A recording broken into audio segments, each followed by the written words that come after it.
Google and DOJ deliver closing arguments in the ad tech monopoly case as the legal battle reaches a critical juncture.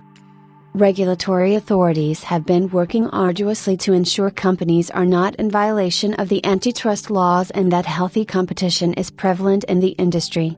With the ongoing scrutiny, it has been a tough year for Google as the company has been engaged in a legal battle with the DOJ.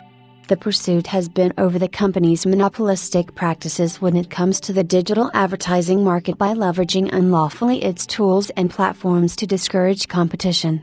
Now, it looks like the legal matter is reaching a pivotal moment as both parties make their final arguments on the ongoing case.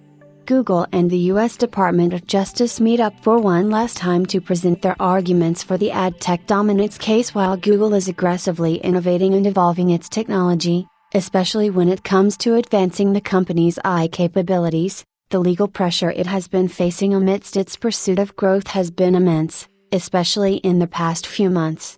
The U.S. Department of Justice has been targeting the search engine giant for its monopolistic practices to stifle competition in the digital advertising market. Now, the case is reaching its final stages, with both the concerned parties meeting up in an Alexandria, Virginia, courtroom to present their side of the story for one last time via The Verge. The session lasted for 3 hours, and attorneys of both sides gave in their closing arguments before the U.S. District Court Judge Lenny Brinkema. The judge is expected to turn in the ruling of the case by the end of the year, which could potentially change the online advertising industry and how it operates. DOJ elaborated on its claims that Google has been unlawfully using its ad tech products, such as AdX and DoubleClick for Publishers, DFP, to maintain dominance in the digital advertising space. Google, in its defense, argues that its operations exist in a competitive environment where they have to face challenges from others in the industry. It is against striking deals with competitors as it would take away its ability to not just innovate effectively but hinder it from competing.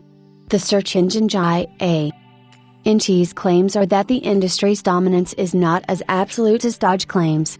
It is said that Judge Brinkema questioned both sides actively in an attempt to grasp more about the facts and technical details of the ad tech industry to be able to interpret the evidence better. The judge even challenged both the parties' stances in order to be more clear on its final verdict. One of the key issues highlighted in the case is defining the market under which Google's operations fall. DOJ strongly suggests that Google dominates not just one market, but the monopoly extends to 3 markets: publisher ad servers, ad exchanges, and advertiser ad networks. Google pushes for viewing the tech ad industry from a broader perspective and the segments as a single, two-sided market that connects publishers and advertisers of the ads. Google then argues that it is competing with not just social media platforms such as TikTok and Meta but also with other ad tech providers. The ruling of the case would be heavily based on the market definition of Google and could completely change the outcome depending on whether the court sides with the segmented approach or the unified one. DOJ has other legal pursuits against the company, and it turns out that this is not the only battle it has to fight.